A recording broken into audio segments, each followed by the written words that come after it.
Meet Terry and Carrie. They want an RV. Really, they want the freedom that comes with being able to pick up whenever they want and to move from one breathtaking view to another. The kind of freedom that takes them across the country and beyond, living their dream. But if they buy the wrong RV, it might actually pop their dream world. Maybe they pick one that's too heavy to tow for their vehicle, or go with the wrong dealership who won't service their RV. There are questions to ask before they buy, and even more once they become an owner. Thankfully, there's the RV Advisor, the only non-biased platform for information for the RV and outdoor enthusiasts. Get the best tips, tricks, and discounts at all KOA nationwide campgrounds and other huge discounts that every RV enthusiast will love. Now, Terry and Carrie are living the life exactly how they want. Join the RV Advisor family and enjoy everything you need to maximize your RV experience.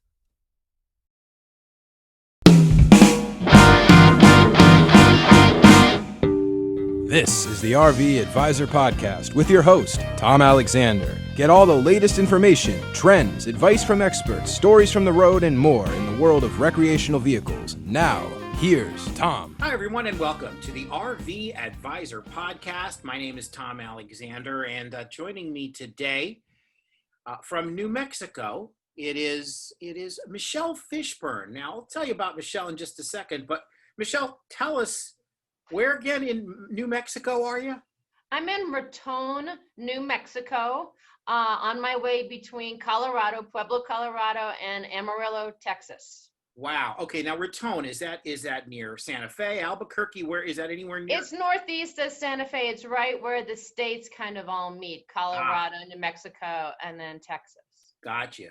So, I'll tell you, you have a lengthy list of, credits, accolades, whatever you want to call them. You're a journalist, you're a homeschooler, and this one's interesting, a descendant of Depression-era full-timers. Now, that's really something because... it's unusual. Yeah, really unusual. And you yourself are traveling in an RV these days. You're also an attorney. I mean, there's all kinds of stuff that you've done, and you've got, wow. We were chatting for a few minutes beforehand, before we came on, and I'm like, man, we got to get into all of that stuff.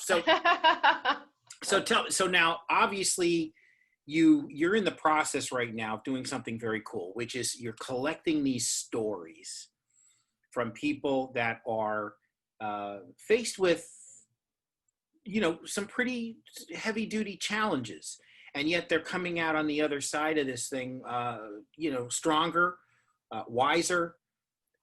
Tell us a little bit about your current journey. And Tom, I'll just say that you've just hit the nail on the head. The resiliency I've seen across this country has been amazing. So I started in North Carolina, which is my home base, and I'm full-timing it right now. Is that where you're from originally? Yes, Chapel Hill, North Carolina. Oh, okay. All right. Go Tar Heels. Go Tar Heels.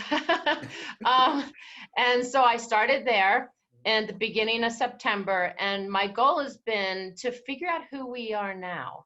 And that's actually the name of my project, Who We Are Now 2020.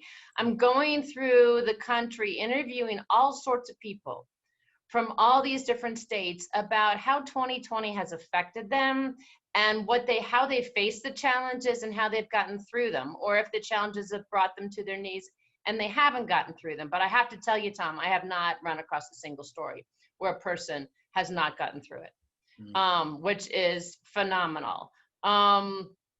And so I've been in the mountains of Appalachia. I've been in the prairie lands. I've been up in Wyoming, mountains of Colorado, and now down here in New Mexico. And when you go to my website, which is whowearenow.us, and of course I'm on social media too, easy to find us there, but you'll see that I don't put the states that the people are from, because my point is we're all Americans. Yeah. And we just talk about these different experiences, whether a barbershop owner from St. Louis who's been cutting hair in St. Louis for 45 years but had no money when COVID hit and she had to close down, to a Black woman who's from Kentucky. She is a COVID acute care nurse, and she and her partners are starting a modern campground in Kentucky. Wow. To the mayor of Raton, who I'm going to interview today here. Yeah. And all their stories, the one commonality is really, COVID. And we're all enduring this. It's affected everybody, whether it's directly or indirectly. But it's like nothing we've faced before, that none of us can remember. Right. Certainly. There was over 100 years ago, there was another pandemic in this country, but none of us remember it. So it's something that we've all had to move with the times and sort of adjust. And I mean, over these past 6 or so months, I guess it's been now, we're learning a little bit more all the time. What have you personally learned? I've learned that pivoting can be really exciting. And I keep seeing people and hearing people say that they're doing things that they always wanted to do, but that they were held back because they were in a conventional life. And this has forced them early into doing some things that they'd always wanted to do. And that happened with me. My view was, okay, so I'll work at the job and go to an office and sit at a desk and fly on planes for the next 5 years. And then what I really want to do is I want to become a full-timer and become a seasonal interpretive park ranger. Because I lived in a motorhome for 10 months when my kids were younger and we went to national parks. That was my dream. And because of COVID, I'm doing it now. I mean, not national parks. I'm going around and talking to our national treasures, which are our people. So I'm seeing that. And for example, I interviewed a woman named Penny who owns Victorian Acres RV campground in Nebraska City. And she was saying that one of the silver linings she's seen is that when people come to camp now, the kids are not staying in the rigs. They're out there with their parents biking. They're sitting by the campfire. They're playing games outside the rigs. And she's been in this business for a while. She said she's never seen it like this.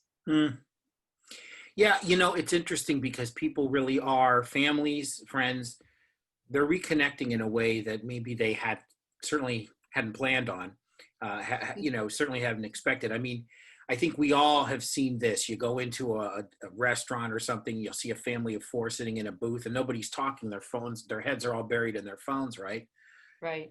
People are reconnecting and they're spending time together and they're learning about each other and things they may not have known because they're in a position where they have to live together, be together all the time. They're not going out as much as they would under normal circumstances. So it's a revelation, I think, for a lot of people. I'm real interested with your background, having gone back to the 30s. I think 1936, you said your grandfather lost his job. That's right. And was forced to live in very modest surroundings in an RV, in what was an RV in 1936. Well, it was a camper, and Yeah. It's interesting because an article was written about him in 1938, and there's a photo of them, my grandparents standing there in their kitchen, all dressed up, and they were talking about how much they had loved living in the camper. And that they really actually didn't want to go back to a house, but that they would. But they were trying to delay it as much as possible because they were so enjoying it. And they kept the camper. So my mom grew up traveling back and forth, basically between New Jersey and Florida in a camper. And then my parents raised me camping in a camper. And then when my parents retired, they bought a motorhome and they were full-timers for 7 years. So I think it's in my DNA.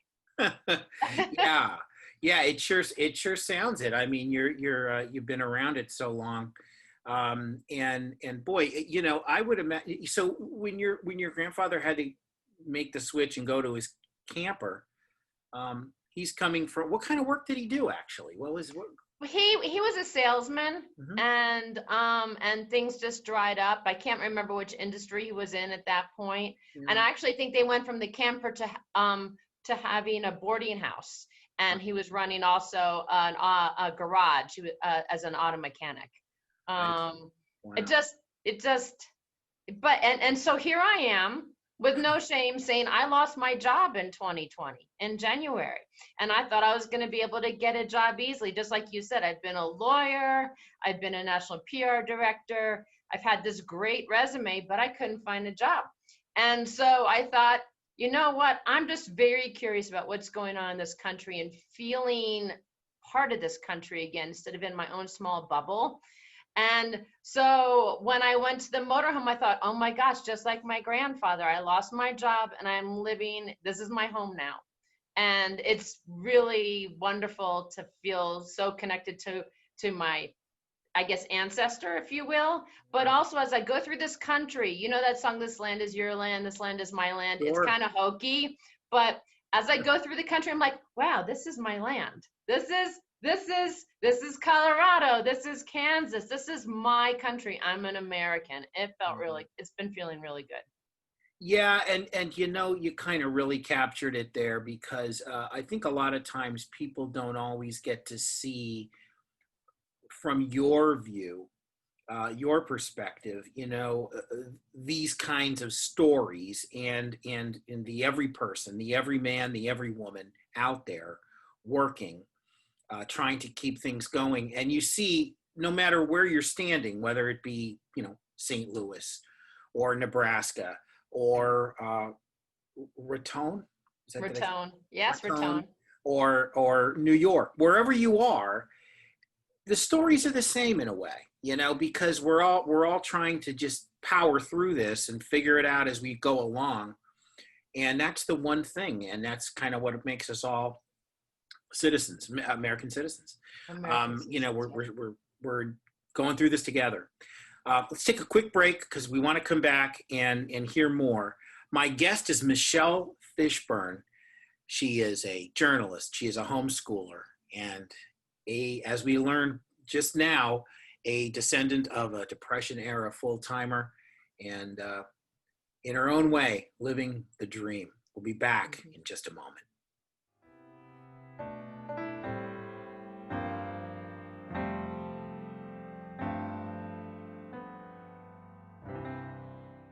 The RVACA is a charitable organization protecting the rights of RV owners. With your help, we'll work with dealers and manufacturers to ensure quality controls in place prior to delivery of an RV. Additionally, the RVACA provides assistance to disaster relief victims. Visit rvaca.org.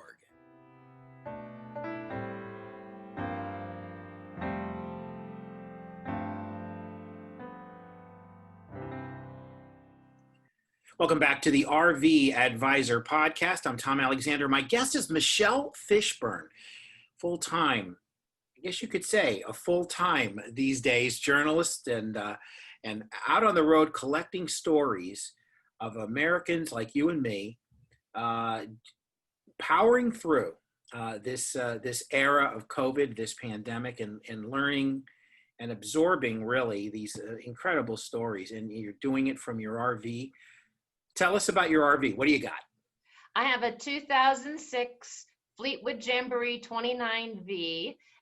It was produced in August 2005, used for Hurricane Katrina by FEMA, and only had like 1,200 miles on. I bought it from Lazy Days in March 2006 and have had it ever since. Wow, that's fantastic. And I'm guessing, given your experience in camping and RVing, this was like a natural transition for you in terms of being able to like not only drive, get around with this thing, but kind of troubleshoot and know exactly what the heck you're doing out there. Well, that's true. When my youngest was born, she's now 18, about 2 months into that, maybe a month into that, we bought, my ex and I bought our first camper. We bought a pop-up. And of course, that takes too long to set up and too long to break down. So then we bought a hybrid, which made things a little bit easier. And then the RV. So the RV I love because it gives me freedom. I don't have to be strong to be able to hook up. I don't have to be able to hook up with kids in the car. I just get in there and go. I just love Class C's. And so I have to say that being on the road with my parents for 10 months and then 4 months again when they were full-time and we caravanned, I learned a lot from my mom and dad about how to troubleshoot the RV. So that was huge. Yeah. Well, that's good, because I could tell you that if it was me, I'd be, I'd have to consult the manual all the time, I really would not. I've said this many times on this podcast. They hired me as a broadcaster, not as an RV expert. I learn right along with everybody else who knows of, they're first timers or they're just learning about RVing.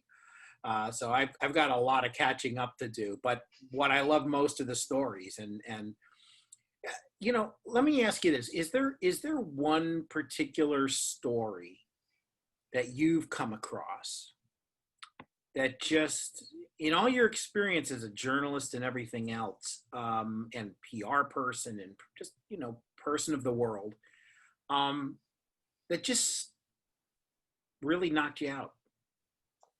I have to say Nicole from Kentucky, a Black woman who is an acute care nurse and has been taking care of COVID patients. She and three of her other healthcare professional friends decided in October they were going to start a retreat. They were going to build a retreat for their family and friends in Kentucky. And then they couldn't, for the land use, they had to make it a campground. And they're doing container conversions. So that's really cool. They decided to just, so they're taking, like tractor trailer containers, 40-foot ones, and turning them into these swanky little tiny houses. And then they're also doing teepees that are luxury teepees. Now, what's the interesting part of this? Number one, they're all healthcare professionals and they're not entrepreneurs. Number two, a couple of them have been in taking care of COVID patients during this whole thing and still trying to set up the campground. Number three, the teepees are delayed because of wildfires, because the teepees are being built in Oregon. So that was one delay. And the container conversion tiny houses are being delayed because the factory had to be shut down because of COVID. So that's another delay. And they are just making it through and working with the community, and they love Kentucky and they want to share with everyone what Kentucky's like. And I think that story to me is so unusual, to have acute care nurses and healthcare professionals are non-entrepreneurs and not really campers. Yeah. I love that story. Yeah. That's terrific. I think what this situation has given so many of us is to have to pivot, recalibrate, learn new things, learn things about ourselves we've never knew. Yeah. And I think that's probably, my guess is that's somewhat of a recurring theme in your stories, in the stuff that you've accumulated over these past few months, where you're just learning, wow, all these on the fly. Like there's a guy named Chad up in Pine Bluffs, Wyoming, who has a brand new distillery, and apparently takes 4 years for you to sell your first bottle of whiskey. So they're still in the early stages. They're not making much money, but COVID came along and he produced ethanol, and he and another company shipped out 5,000 gallons of hand sanitizer during this. Wow. And they became the hub at his distillery for the fire department came in and bottled hand sanitizers, the police, the boys and girls clubs. I mean, it's people are finding community. So we thought COVID, because the shutdowns, was going to reduce the amount of community. So that's another theme that I'm seeing is Every single person I've talked to actually has more community now than they did before. Yeah. And who would have thunk that was going to happen? Yeah, it's pretty incredible. That, and what we've found too on the show, we've had several folks coming on from the, small to medium sized companies, could be mom and pop organizations or whatever they might be. And in much like the way people had to kind of recalibrate during World War II, companies, what they're doing now is they're providing services and products that they necessarily, they weren't necessarily doing in the first place. They said, hey, we're going to help out the cause. We've got these machines and these workers that can manufacture item X. Now we have to manufacture item Y, and we're showing leadership to the next generation too. For example, there's Mark out of Minnesota.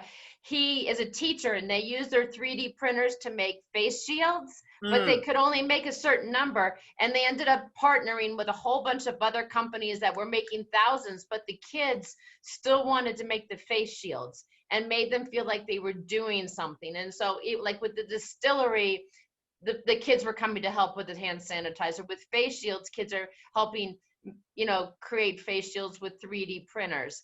Yeah. We're showing kids the resiliency. We're showing kids the helping others. We're showing kids community. It's a wonderful lesson for the next generation if we do it right. And it kind of seems like actually we're doing it right. Yeah. Well, that's pretty fantastic. Tell folks where they can check out your stories, learn more about everything you're doing. Sure. So I happen to have a brochure here. Oh, there you go. Who We Are Now 2020. And you can go on the website. And also we're on Facebook. Whoa, Facebook. Okay. Facebook and Instagram and LinkedIn and Twitter. Yep. And I post about 3 or 4 news stories a week. Wow, that's fantastic. And these are all stories that you've written. Well, Tom, that's another interesting part is I don't write them. They're 100% the quotes from the people. So I'll interview somebody for sometimes 15, 20 minutes, and then I'll put together quotes that are just about 350, 400 words. It's a 2-minute read. And so it's sort of a best of quotes from the interview, but it's their words. All right. Terrific. So you're just putting it into an easily digestible platform for us to absorb. And, but it's their words, their stories, That's right. And their growth and everything else. How wonderful. That is absolutely terrific. Well, listen, continued success with everything you're doing. And it's such a really great service that you're providing, because it's also helping people know that there are other people that are going through very similar things that they may be going through. And whether you want to call it strength in numbers or just knowing the fact that there's a shared experience there, and I'm not the only one, quote unquote, it's like it's happening to Ted and Mary and Bill and Carol, and it's like all these things are, so there you go. Thank you, Michelle. You are so welcome. Thank you for having me on the show, Tom. Michelle Fishburne was our guest, a journalist, a homeschooler, and a descendant of a Depression-era RVer, full-timer. Very, very interesting story. And here she is going out on the road doing the same thing and collecting these wonderful stories. This is the RV Advisor Podcast. I'm Tom Alexander. Thank you for listening. Thank you for watching. See you next time. So long, everybody.